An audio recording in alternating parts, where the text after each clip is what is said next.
Welcome to the Lock Shop with Nielson and Hustler, powered by Coolbet Canada.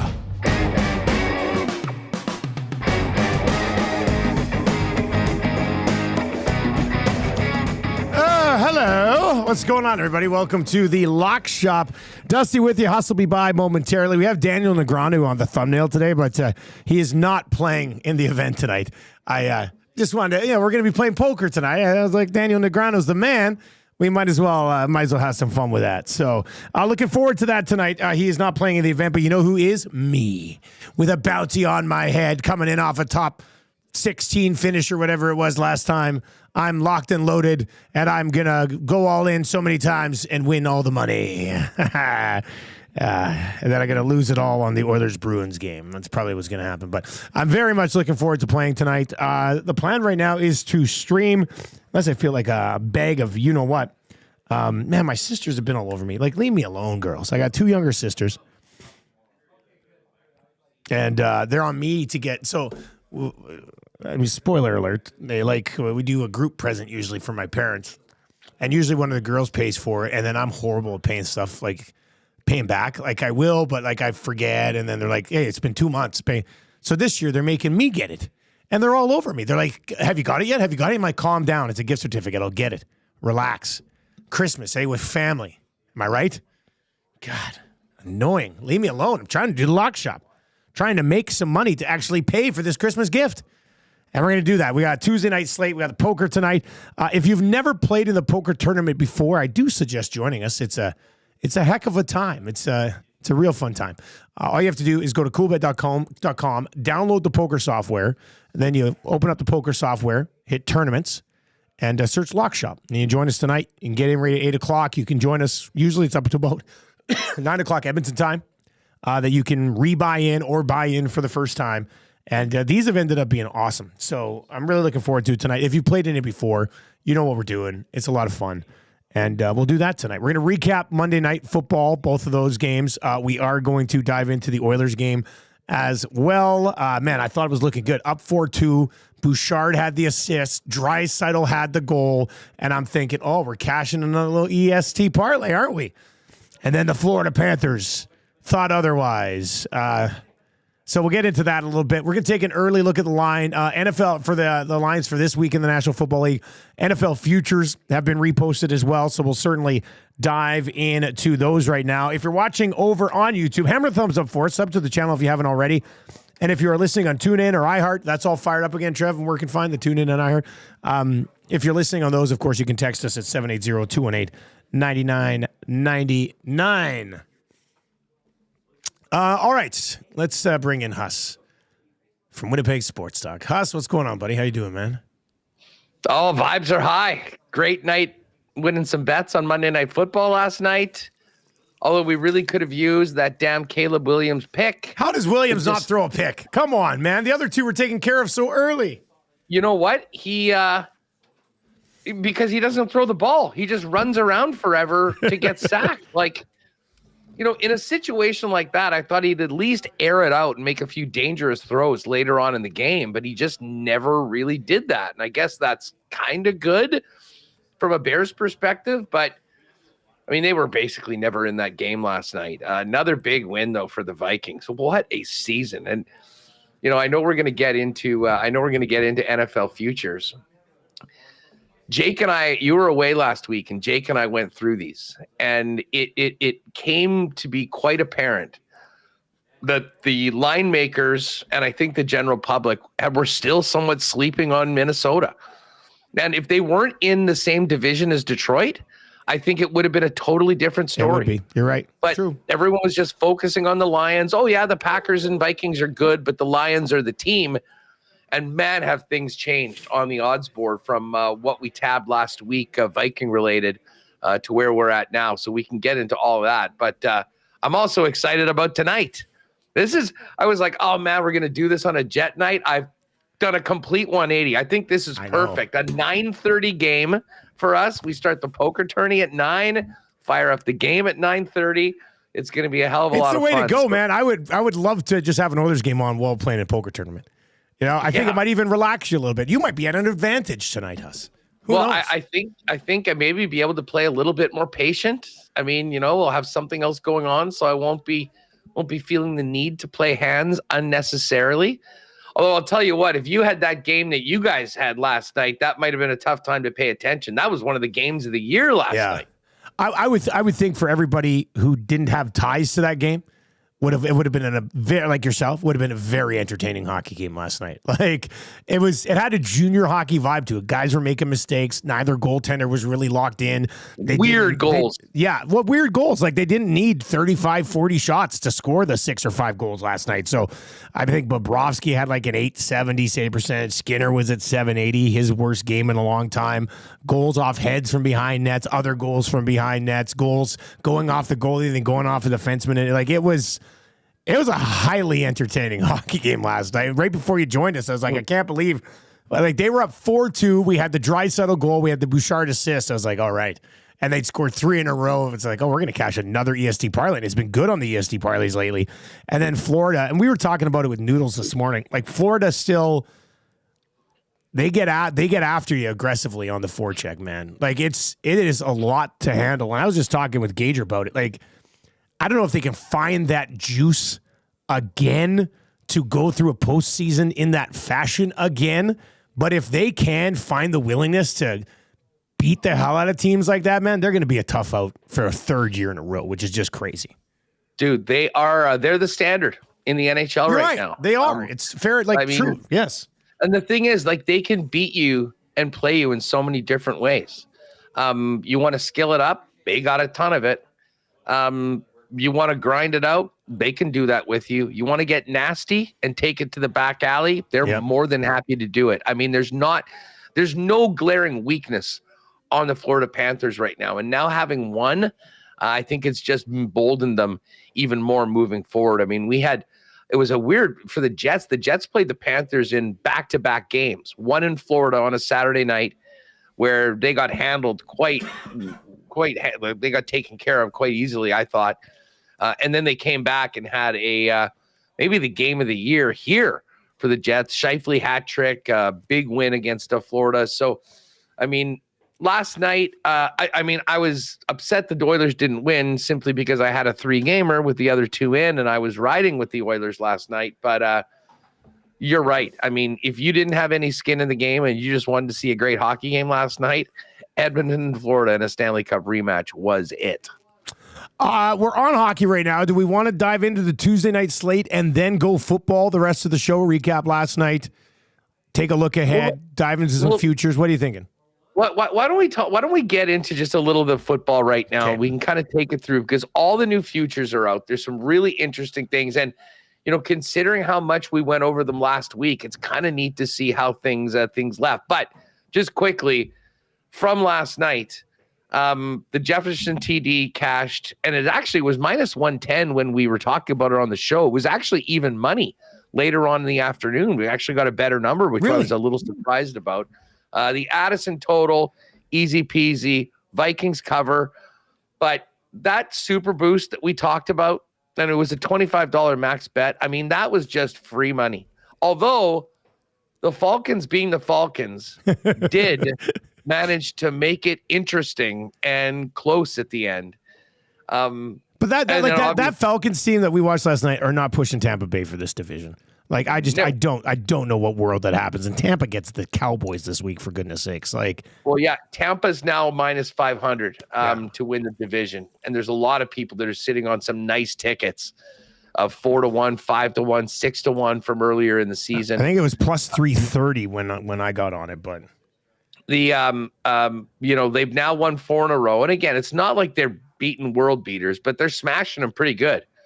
23-point win over the Giants, a 3-point win over the Panthers, 15 over the Raiders, 23-point win over the Chargers. And you look at this schedule they've got at the Cowboys, home to the Panthers, home to the Saints. We're going to be seeing Baker in the playoffs once again, I think. And not only are we going to see those guys in the playoffs, Baker Mayfield and Mike Evans might win guys' fantasy leagues this year.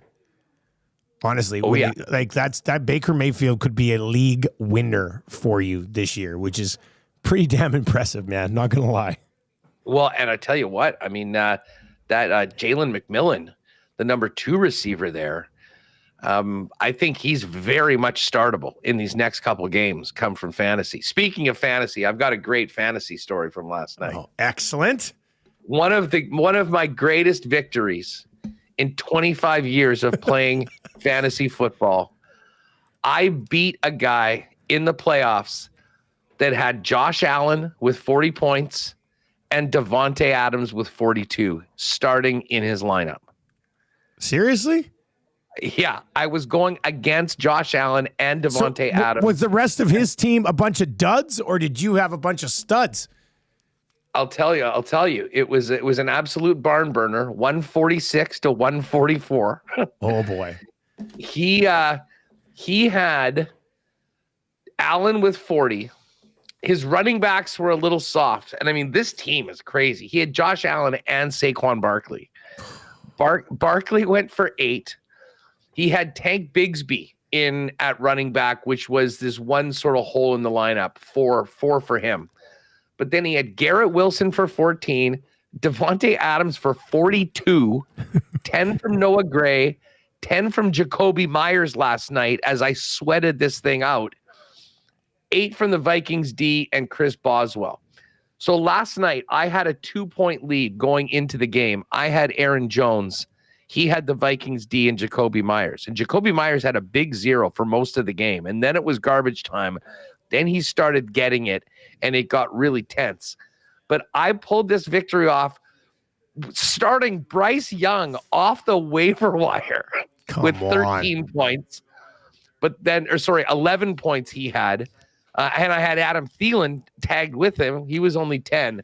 But the guys that came through, James Conner, 30. Aaron Jones last night, 18. Khalil Shakir had 15. Kittle had 10.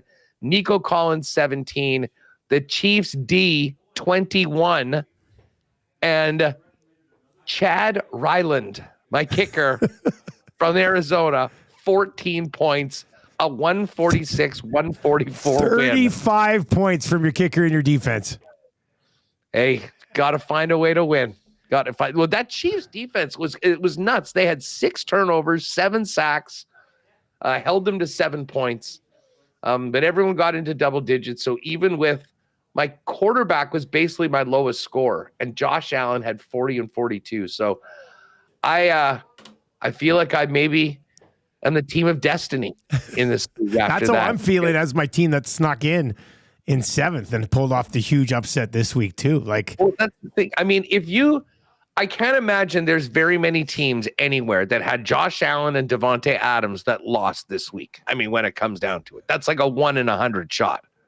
Yeah, I mean, that's not. In fact, I think the one guy in my Spite League has both of those guys on his team, and he didn't have like a lot of other guys who did very well, but that was enough to get it done in that league, like having those 2 guys. So, yeah, it's good, man. It's good, man. Fantasy football playoffs is something else. Into semifinal action now. We'll see where it goes from here, but there'll be a few dots like Derrick Henry's. Like I guess there's a lot of different things here because in the Spite League, I've got Derrick Henry, I've got Bijan Robinson, but I also have Jahmyr Gibbs. And David Montgomery going out sucks for me as a Lions fan, but it's huge for me in my push to being Spite League champion because Jahmyr Gibbs is going to be a fantasy monster for the next 2 weeks. Oh my God. So we're going to see what this guy's capable of getting all the touches. Yeah. Like I was telling you in that other league, I took Gibbs and Montgomery thinking that they'd be a nice handcuff. And then after about 2 weeks, I'm like, I got to play these guys both. You got to play both. Week. Yeah. And you know what? They were good for double-digit points every single week. But now moving forward with Gibbs in the mix, and I actually did bench Montgomery for the first time all season last week. So that was kind of nice timing because I had Chuba Hubbard and I had James Conner, nice matchups. I said, okay, we're going to pick Gibbs and move forward. And he'll be the guy. Well, let me ask you this, Lions guy. What did you think about the Vikings? Well, I mean, the Vikings are good. I mean, I've been waiting for them to go away all season, and they just won't. I mean, we're going to get a game for the division in the final week of the season, which is going to be incredible between the Vikings and the Lions. Like, it's going to be an outstanding football game. It is in Detroit, so I think that will help the Lions in that situation. But Sammy Darts just keeps rolling, buddy. And I almost feel bad for the Vikings because you said it. Like if they weren't in the same division as the Detroit Lions, we'd be viewing them very differently. And I thought you made a great case yesterday on the Coach of the Year front. I mean, the Vikings, especially once they realized they had to go to Sam Darnold, the Vikings weren't expected to do anything remotely close to where they are. And the Lions were expected to be really good. I don't know if they were expected to be like 2-loss good at this point, but 3-loss good. At the most, 4 losses at this point of the year. So I'm looking forward to that game. I don't hate the Lions against the Vikings. Like I think I'd be okay with that matchup. I would be concerned, but they did beat them in Minnesota. Yeah, I don't think they're a nightmare matchup for the Lions. I do want to get to this quickly, just because we were just talking about David Montgomery. I don't know if you saw this story over on For the Win, and this ties into the lock shop in a hell of a way. And I'm not sure which books this was at, but the total on David Montgomery rushing yards this year was 775.5.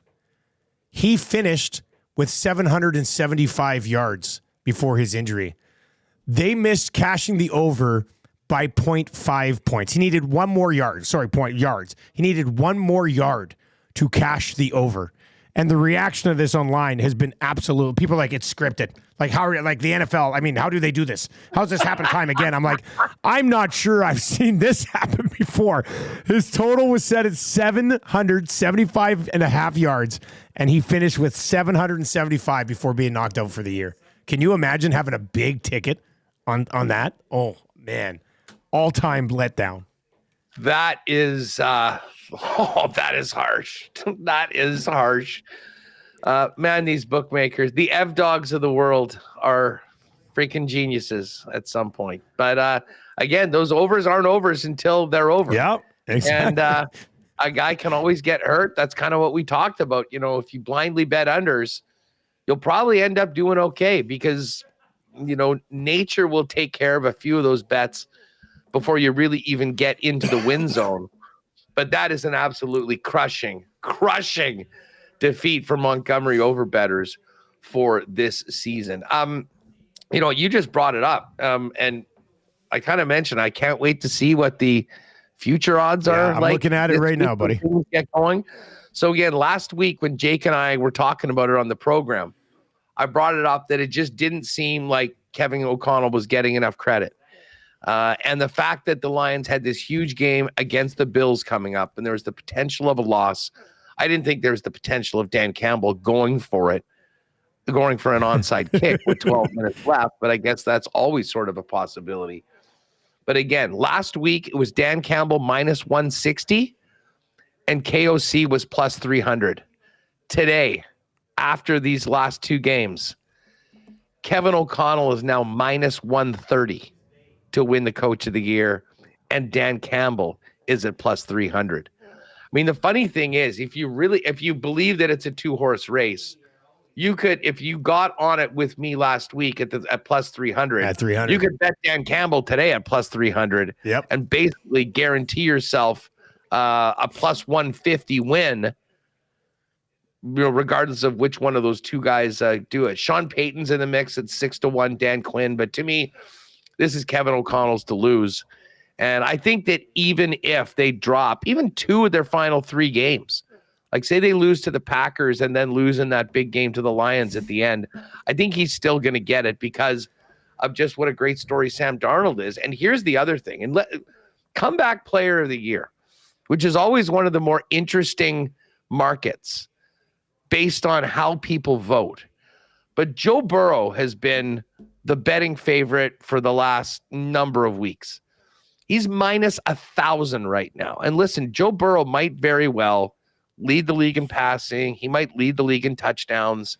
The team's not going to the playoffs. He's in a sour mood right now, and I don't blame him. But Sammy Darts, I got on him last week at 15-1. He is now the second option at 8-1. I know that Joe Burrow was injured last year and he's been absolutely phenomenal. But when you think of that comeback award, is there, like, to me, the Sam Darnold number should be way lower and Joe Burrow should be way higher right now. So even though it's gone from 15 to 8, I still think there's value at 8-1 for Sammy Darts based on what he's done. And now the fact that everyone has sort of woken up and realized that the Minnesota Vikings are very much right there with all the top teams in the NFC. What do you think it should be at? Like minus 200 to plus 300 type of thing? Yeah, something like that. Yeah. Something like that. Now, I mean, obviously I'm sort of biased because I'm backing on the Darnold thing, but I mean, guys get injured all the time and come back. I mean, it wasn't like they thought that Joe Burrow's career was over. I mean, this wasn't Damar Hamlin. And hell, Damar Hamlin, who was like minus 5,000 most of last year, didn't even win. And do we remember who won Comeback Player of the Year last year? Was Joe Flacco. Joe Flacco wasn't coming back from an injury. He was just coming off the couch and helped the Browns get to the Super Bowl. So I am still high on Sam Darnold futures, even though the number has gone in half.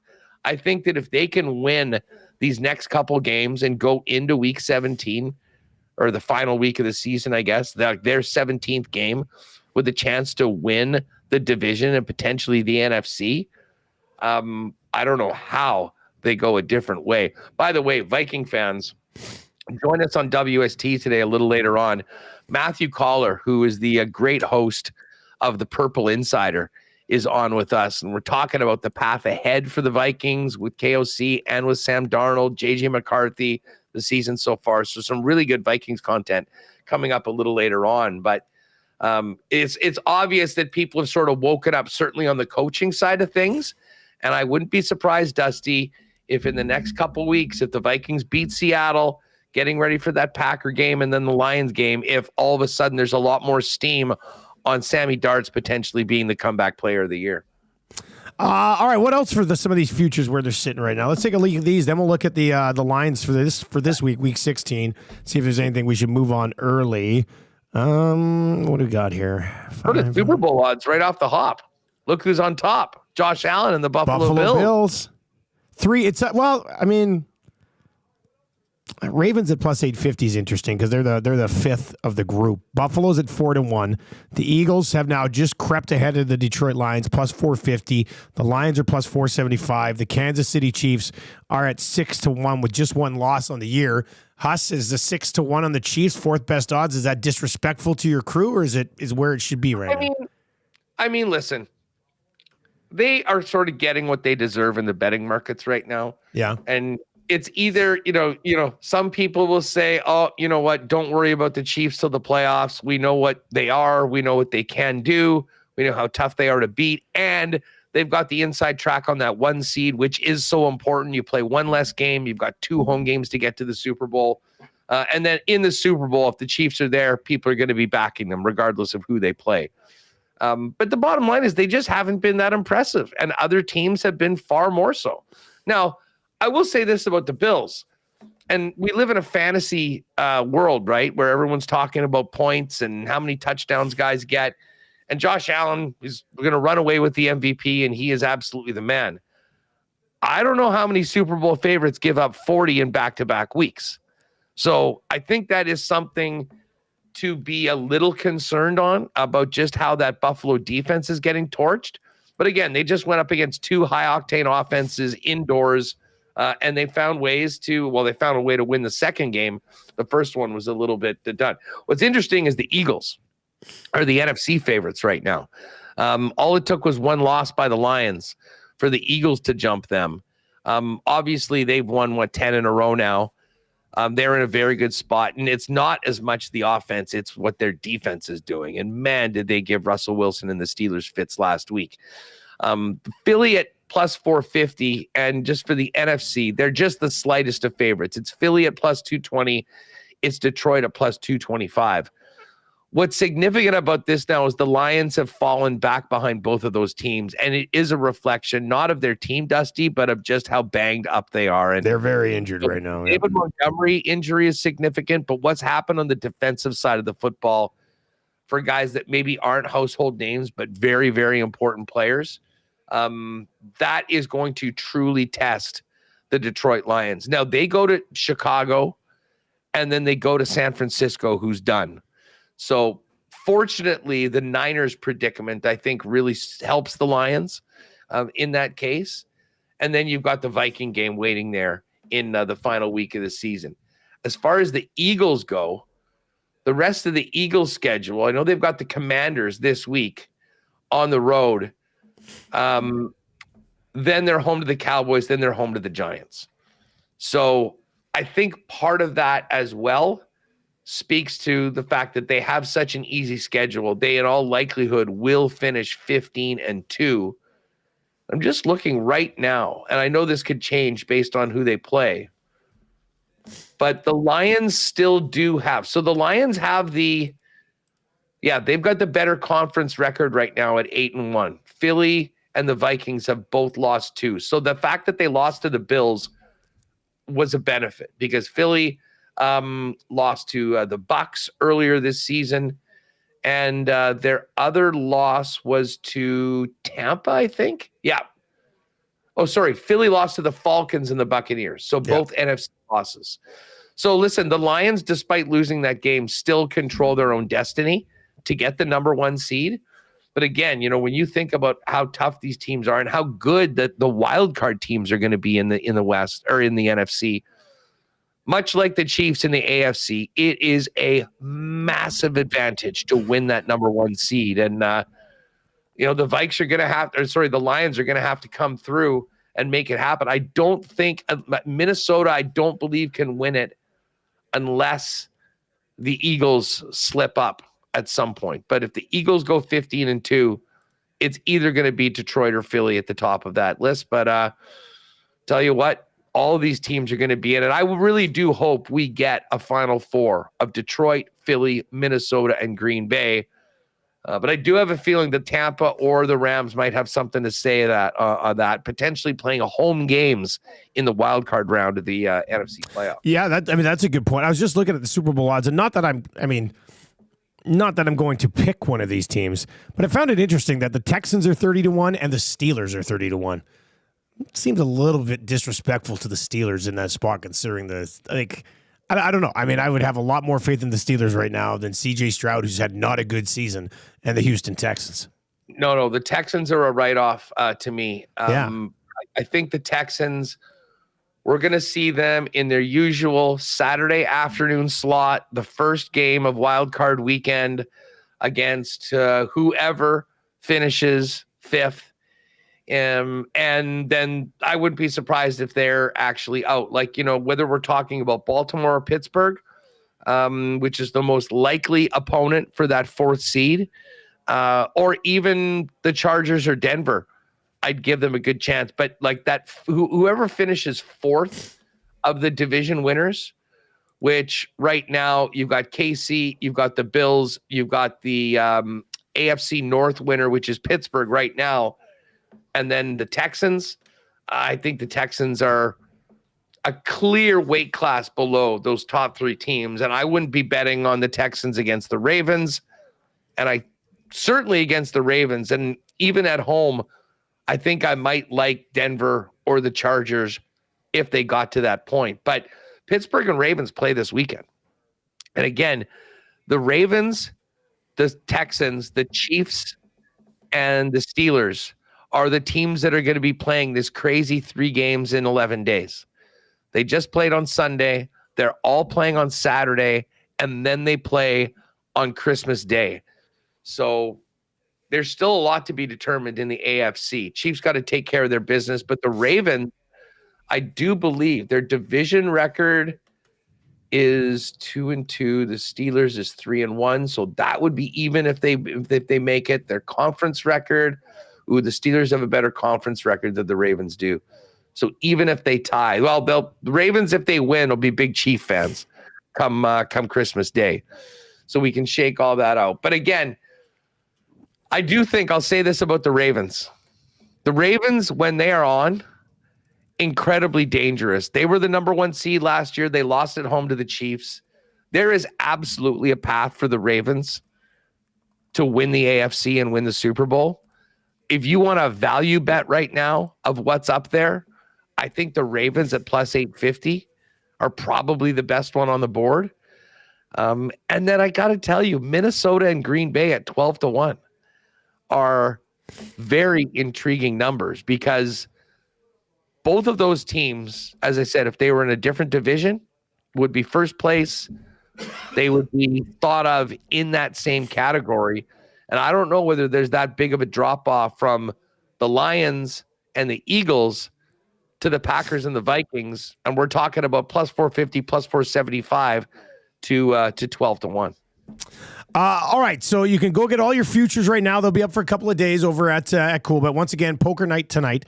We're going to get to the NHL slate in a second. I do want to look ahead here with these NFL lines as well. But if you've not yet joined us for a poker event, it's going to be a good time tonight. Just go to coolbet.com, download the poker software, and install it. Takes 2 seconds.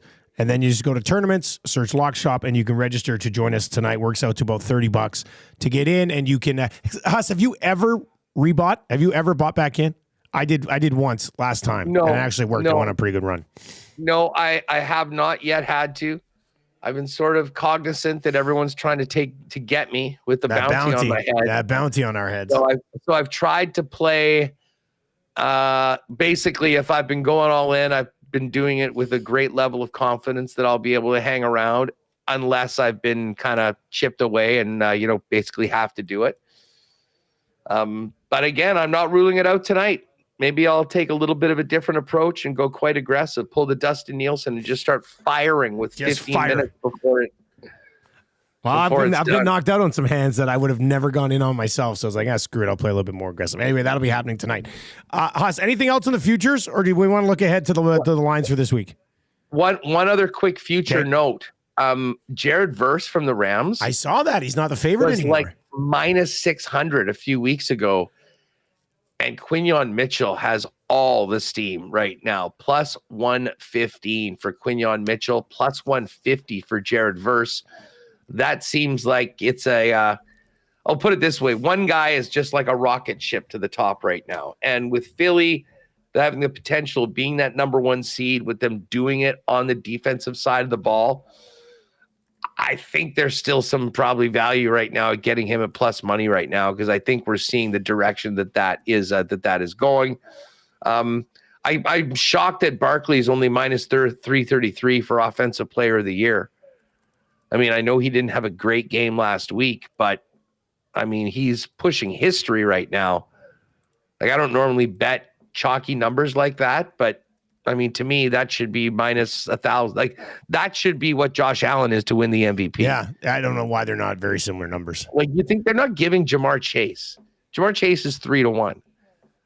Like, Jamar Chase, with the season that the Bengals have had, is not going to beat Saquon Barkley. So, to me, that's about as much of a guarantee as you can get. And it doesn't have the number like put it this way, I'll say Barkley is way more likely to win Offensive Player of the Year at minus 333 than Burrow is to win the Comeback Player of the Year at minus 1,000.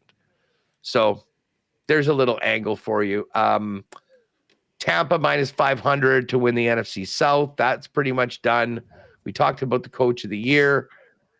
And just the AFC numbers quickly. Bills plus 175, Chiefs plus 250, Ravens 4-1 to win. And let's not forget how the Ravens steamrolled the Bills earlier this year as well. I mean, that it would pain me, and I won't do it just because I am a Chiefs guy and everything they've done for me, especially betting wise the last couple of years. But if I was not a Chiefs guy and I was just looking at this board right now, Baltimore at 4-1 and Baltimore at plus 850 for the Super Bowl, I think is the best value on the board. And I'll tell you what, I don't mind TJ Watt right now, minus 175. To me, that should be a minus 250, a minus 300. I think he wins the Defensive Player of the Year again. Only Patrick Surtain is close to him, 3-1. And Nick Benito at actually 7-1. But to me, it's TJ Watt and then everybody else. Week 16 in the National Football League. Let's give you a quick look at these numbers. We'll keep tabs on his work way through the week. And if there's any lines that we think you need to hop on right away, we'll pass those along here. The Chargers will get things going on Thursday night against the Broncos. Chargers 2.5-point home favorites against Denver. The Texans are 2-point favorites on the road in Kansas City, awaiting continuous Mahomes ankle updates. Obviously, I did see one quote today saying that it's healing better than last time he had to deal with this, and that was in the playoffs against Jacksonville, I guess he said. So he's bionic. I mean, what are you going to do there? The Ravens 6-point home favorites against the Steelers. Lamar has never beaten the Steelers. Lamar's never beaten the Steelers, has he? Isn't that a thing? The Steelers, I think, are 8-1 in their last 9 against the Ravens. Yeah, and we've talked about these AFC North divisional games. Telling you right now, I'll be betting the Steelers in this game, even though they didn't look particularly good last week. These games are always close. These games are always street fights. That is a big number. Saturday that'd be more around 4. What's that? How good is Saturday going to be? Texans and Chiefs, and the Texans. I'll tell you what. This to me tells me they don't think Mahomes is playing. Yeah, well, 100%. I mean, they would not be an underdog if Mahomes is playing.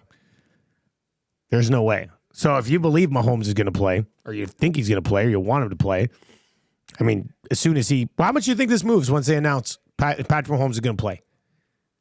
Oh, it's going to move he plays. 5 points, 5 points. Chiefs by a field goal at least at home. At least. I mean, you're right. I mean, home, it's got to be more than that. So yeah, what's this going to be, a 6-point swing? It's good. Yeah, it'll go to like 4. It'll go to 4.5 or something like that if he's in. But yeah, those are Saturday games. Everybody, Texans, Chiefs at noon, and then 11 in Edmonton, and then 2:30, 3:30 Steelers and Ravens. And again, then we're gonna get Chiefs Steelers on Christmas and Texans Ravens on Christmas as well. Nice little gift under the tree from Roger Goodell. That will be good. All right, the Falcons are 10-point home favorites against the Giants. The Panthers 4-point home dogs against the Cards. The Lions 6.5-point road favorites going into Chicago. Cincinnati 7.5-point favorites at home against Cleveland. The Colts 4-point faves at home against the Titans. The Rams going into New York to take on the Jets. They are 3.5-point favorites on the road. The Eagles 3.5-point favorites on the road as well against the Commanders. The Vikings 3-point favorites on the road in Seattle. Buffalo by 2 full touchdowns, 14 points at home against the Patriots. The Jags and Raiders, gross. Oh. The Jags are 1.5-point road favorites against Vegas. San Francisco 1.5-point road dogs going out to Miami. The Bucks are just 4-point favorites on the road in Dallas, and the Green Bay Packers to wrap the week 13.5-point favorites at home against the Saints. So you already picked a couple of these lines off, but what about that final stretch that I just laid out there? These are some ugly ass games. There are a few in there that they should just skip over. Like there's no reason. Oh my God. Like this, listen, can't wait for this Vikings game. And I do think, I guess we'll get more updates on Geno Smith, but he looked really banged up in that last game. I think it's more likely Mahomes plays than Geno Smith plays this week from everything that we've seen. And for all the people that think that the Chiefs are just going to let's just sit them no matter what and lose the game. They want that number 1 seed. So I think that if Mahomes can go, he will go. But again, we'll look for that.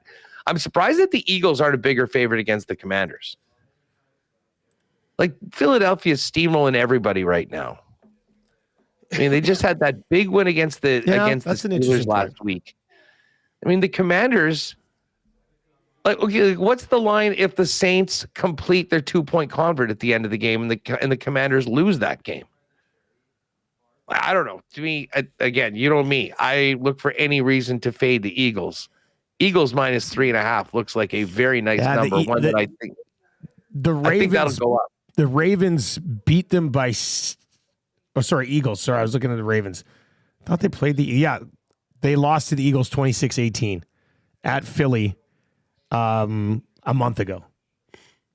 And the Eagles, I know it's on the road. Yeah, I mean, the way Philly's defense has been playing. I have Jaden Daniels starting in Spite League this week, and I'm a little bit worried about it. You're not the only one. Yeah. You're not the only one. I've got Mahomes and Daniels. Uh-oh. Mahomes might not play. Daniels, I'm actually looking to see if there might be some other options out there. I think Daniels to potentially play. I think in that last game against the Eagles, from a fantasy perspective, he was okay. What did he have? No, that wouldn't have been a good week. He only had 191 yards, touchdown, and a pick. So let me throw this at. We got to get to the hockey slate here, but my other option would be Russ against the Ravens. What do you think about that? If Pickens is in, I think I'd probably go there. Oh, man. Yeah, I would definitely consider it. Yeah, I'm already considering it. I'll be interested to see once the projections are out over on CBS where we do the league. I think Russ might actually be, there's always the Jaden Daniels rushing upside. So anyway, it's not an ideal situation, but hopefully the rest of my lineup can step up. All right, Huss, anything else from the National Football League? We have about 13 minutes here to dive into a pretty busy NHL slate. Let's get to the pucks, man. Nice selection of 9 games tonight, finishing off with the Jets in San Jose. You got a little WST parlay that you already put together? Or are you going to have one ready for WST? No, I'm considering options right now. Okay.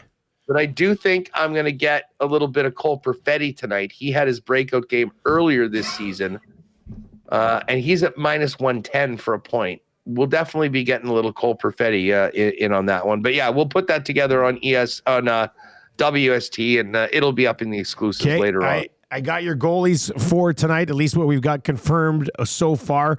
Relatively busy. Well, it's a Tuesday night. That's how it usually is in the National Hockey League. Tampa Bay, Vasilevsky likely. They're at home against the Blue Jackets. Jet Greaves will start for the Jackets. Nedeljkovic will go for the Penguins. The Los Angeles Kings, unconfirmed at this point, but Darcy Kemper is listed there. Samuel Montembeault will start for the Habs. Ukko-Pekka Luukkonen is likely for the Sabres. Sorokin will go for the Islanders. Kochikov likely for the Hurricanes. Shesterkin to start for the Rangers. Ooh, the classic Rangers-Preds battle tonight. Something's got to give there. UC Saros unconfirmed at home for Nashville at this point. It'll be Binnington versus Markstrom in the Devils Blues game. Soderblom listed as likely for the Blackhawks. They're at home to host the Washington Capitals. Dustin Wolf will start for the Calgary Flames. The Boston Bruins are in town there. The Bruins will be in town here on Thursday. Joey Daccord listed as likely for the Kraken. Allmark unconfirmed for the Sens, and then Georgiev unconfirmed for the Sharks, and Hellebuck unconfirmed for the Winnipeg Jets at this point. What's jumping off the page, buddy? I'll tell you what. I think I'm going to ride with the Slump Buster theme tonight. Uh-oh. I'm shocked. I'm shocked that Buffalo is minus 130 in Montreal against the Habs. But I feel like this is going to be the night. First of all, I saw Montreal in person on Saturday night. They're not very good at all. And Buffalo's lost 10 in a row, buddy, and Montreal's still behind them in the standings. That's how bad Montreal is. And is a home dog tonight. So I am going to be I like Buffalo tonight to end the streak, and I also like the Rangers in Nashville at plus 121. Those two together, just the Slump Buster parlay, is plus 291. So I think I'm going to be playing that. Considering what those teams have done, I think maybe we leave those teams out of the partner parlay. But I like a little Slump Buster. I'm surprised. That might already be a combo card up there. Who knows? You know what? Well, I'll fire it over to Pat and see if he wants to throw that up in the combo cards tonight. A little lock shop Slump Buster. The Sabres, Rangers, both on the road. Oh, and the Sabres number's just gone down to minus 125, even better. So it's basically 3-1 right now before any sort of a boost. I'll tell you what, the Kings have been rolling right now. They've been playing so well as of late. Pittsburgh has been better since, that brutal start that they've had, but they're now sort of getting into win one, lose one. And, when they played against the good teams, they've had a tough time winning. Although I guess they did beat the Penguins or the Maple Leafs a little bit ago. But the Kings at minus 143, Huss, that's my favorite play. I mean, for a little parlay we're building here, we got to, the Kings aren't allowing anything. I mean, it's just how it's been for a good stretch here. They have won 8 of their last 10, 7 of their last 8. And in these wins, in their last 8 games, in their wins, they've allowed 1 goal, 1 goal, 1 goal, 2 goals, 2 goals, 1 goal, 1 goal, 1 goal. They are playing some tight hockey right now. So I like the Kings at minus 140. That's incredible. What a run defensively for the Kings right now. This is insane. Oh, man. And they smothered the Jets in their last game. I think the Jets just had like 16 or 17 shots in the 14 game. shots. I'm looking at shots were 33-14. Yeah, I mean, they were like a python. The Jets had nothing in that game. So I'm definitely in on the Kings. I mean, this is a bit of a big number for a road favorite, but I do like the Devils against St. Louis. St. Louis got their win against the Rangers, but they're sort of now on a game on, game off. They lost to the Stars and Sharks in their last 2 games. Oilers before that, with a Canuck win in between.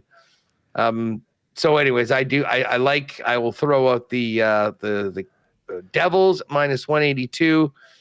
What do we think about this Boston Calgary game tonight? Because it's a kind of a closer odds. The Bruins are at minus 133. They've salvaged a little something from this road trip after getting humiliated by the Jets 8-1 and then following that up with a 5-1 loss to the Kraken. They returned the favor 5-1 against Vancouver.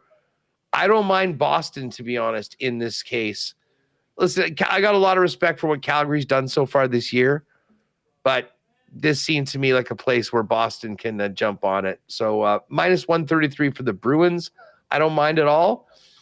And then, listen, the Sens have been rolling lately. They're playing the Kraken. That's maybe a little bit of a stay away for me, but those are 3 games that I like right off the bat. Where are you in addition to the Kings? Sorry, Huss. I just got distracted. I surprised the guys with a 6,500 game arcade game that has Tecmo Bowl on it, and it just showed up. So yeah, come on, yeah, a little Christmas treat for the EST offices. So yeah, it's gonna be sick. Is it just Tecmo Bowl? No, it's got 6,500 games on it, man. It's insane. Yeah, it's gonna be pretty cool. Joysticks, buttons, everything. Oh yeah, stand-up arcade game we're gonna put in the office here. It's gonna be awesome. Tecmo. I wouldn't have got it if I went and tested it. Yeah, so it's got Tecmo. It's got like 4 different versions of Tecmo Super Bowl on it, but it has the one that we used to play. So yeah, Reed. That's what I was thinking. Anyway, sorry, Huss. Big day here. Can you get it loaded? Can you get it loaded with the new rosters? I don't know about that. You might be able to. Yeah, maybe. I was thinking on that side, but we'll figure it out after. Boys are excited. I've been wanting to do this since we launched. What's old school Tecmo Super Bowl? Yeah, you can add some of those. Yeah, Cincinnati, Milt Stegall. Milt Stegall. Yes, I know what you're talking about, man. We used to play it all the time at the old place. I'd always draft the Bengals late because you got Milt. And I love Milt. But he was shit in that game. Like, he couldn't do anything for me, but I'd put him in the starting roster every single game, and we'd love Milt touchdowns when it happened. So, yeah, it's good. I teamed up with Play More Tables and Games, and the boys are delivering it right now. So, yeah, it's going to be exciting. Anyway, it's exciting. No, I'm with you on the Bruins. We had Jamie McLennan on today, and he said he likes the way that they're playing right now. I didn't even ask him about it. It just came up. It came up in some sort of conversation, and he kind of gave them a vote of confidence right now. The other one that I would throw out there, if we were looking at going, he obviously watched the game on Saturday against the Canucks and not the game on Tuesday against the Jets. The other one I want to bring up is that if we're going to take the Devils at minus 182 against the Blues, I don't hate the Capitals at minus 196 against Chicago. You know what I like? That's a different level, and they've won 8 of 10. Like, the Capitals are still rolling. It's not that much of a different number from the Devils at minus 182 against St. Louis. So I think I'd probably prefer Washington in there if we both like Boston anyway. Because the Kings, what do we got? Kings at minus 143, Bruins at minus 133. That's plus 198. And I just don't know if either of the numbers are really going to change that much, right? So I don't know. What do you think about the Capitals? Kings, Bruins, Caps, minus 196. Chicago has screwed us a few times this year. I know they have. Is this another night where we're like, oh my God, they've done it again? The Caps have been unreal. Let's just make sure. Let's just see how they're coming in. They lost to the Stars 3-1 their last time out. Oh, actually, that was last night, wasn't it? Oh, that was last night. So they are in the second half of a back-to-back. Second end of a back-to-back. Maybe that would explain why the number's not in the twos. Because I thought for sure that number would have been higher, which is why I found it attractive at minus 196. Yeah, I mean, listen, considering our history with the Blackhawks. It's a stay away. We're staying away. And the fact that it is the second end of a back-to-back. And Washington is going to lose a few games at this point. Like, I mean, it was much like the Jets running so hot at the start of the year. Like, there is going to be, put it this way, I think if I had, we could put them both on and pray. Yeah. But I think you like the Devils first. That's okay. The back-to-backs. Yeah, I mean, that would be, I still think they'll beat them, but. Think of what the Hawks have done this year. They've screwed us at least twice. Dallas and against Florida, like against good teams so far. And they go in just thinking that they're going to win, and Chicago actually puts together a win. Like, and just as far as what the Blackhawks have done as of late, they're 3-7 in their last 10. Coming off a 5-3 win over the Islanders. They're on a 1-game winning streak. Have the Hawks gone back-to-back all season? Let's see. Yes, they have once. They have? On the road. Beat the Kings and beat the Ducks. And they'd actually won 3 of 4 at that point because they also beat the Avalanche. But in between, they lost to the Sharks. So you figure that out. Yeah, beat that makes no sense. Lose to the Sharks, beat the Kings, beat the Ducks. All right, well, let's just lock that in. Let's just lock in Kings, Bruins, Devils, all 3 on the road. Minus 142, minus 133, and minus 182 for plus 361 pre-boost. Yeah, so we'll get it into around 4-1. Okay. I'm sure once we do it. And then we'll put together the slump buster, which is Buffalo and the Rangers money line. There we go. We'll get that on a separate a separate banger. Jets, by the way, for all you Winnipeg folks wondering, minus 213 on the money line. Sharks are plus 178. Total is 6. Jets on the puck line plus 128. I'm really looking forward to seeing Macklin Celebrini tonight. He didn't play when the Jets played San Jose earlier on this year. You know, he's just 1 point off a point a game. He's got 20 in 21 games. Like, if this guy was playing in Montreal, Toronto, I mean, somewhere a little that doesn't start all their games, like when everyone's going to bed. And also doesn't suck. You know, like nobody cares about his team. You know, it's probably a good spot for him to be in to develop properly, I think. If you had to pick right now, Macklin Celebrini or Connor Bedard? I'm going to say my viewing of them is incomplete. Like, I've seen a lot of Bedard. I haven't watched Celebrini much yet. So but I know I've seen people say Celebrini will be a better player. And you know what? It's funny because Matt Cassian for like a couple of years on 2 Guys and a Goal, it was like Connor Bedard is not going to be the generational talent that some people think. Like, and I don't know. I mean, sophomore slump. Let's see where it goes from here. But yeah, I don't know. Cass has never been super duper high on Bedard, so we'll see how it plays out. Celebrini just has such an amazing 200-foot game. I'll put a marker down right now. I think it's more likely that Celebrini's on the Olympic team next year than it is Connor Bedard. Maybe we can get a future on that on Coolbet. We probably can. Winnipeg Sports Talk's coming up here right away. We'll send this off to P. Greggy. He'll get it up for us. Winnipeg Sports Talk today. You're going to get into the CFL PA poll that came out today. Well, see all these ratings. Remus and I were just talking about that off air. We've got a busy show, but my partner on CFL 110, the Hammer, Jeff Hamilton, will be joining us. Oh, he's okay. I've been tweeting with him about this. Yeah. So, yeah. He'll be joining us in, I think, Wednesday or Thursday. So I think we'll save our big discussion overall for it. He'll have some great takes on it, but we will wait on that. But we'll definitely discuss the Bomber aspect of it. I thought the Bombers would maybe be a little bit higher right now, but it's a grind for all these CFL teams, keeping their players happy. Trying to keep everybody happy. Hopefully everybody's happy tonight with some of our bets on the lock shop. Poker tonight. If you don't have plans, pop in and join us tonight. It'll be a lot of fun. 8 o'clock tonight, Edmonton time, 9 o'clock Winnipeg time. We will get going. Best of luck in the tourney tonight, Huss. And, right back at you. Yeah. Right back at you. We've never had a bounty take out another bounty. Wouldn't that be something if we ended up both putting all our chips in at one point? You muted All right, yourself. There we go. Yeah, no. All right, we're good to go. All right, we've got 2 guys and goalie coming up over here on Edmonton Sports Talk. Good luck in the tournament tonight, everybody. Good luck with your bets. Thank you very much for joining us, and we'll talk to you tomorrow on The Lock Shop. Are you streaming?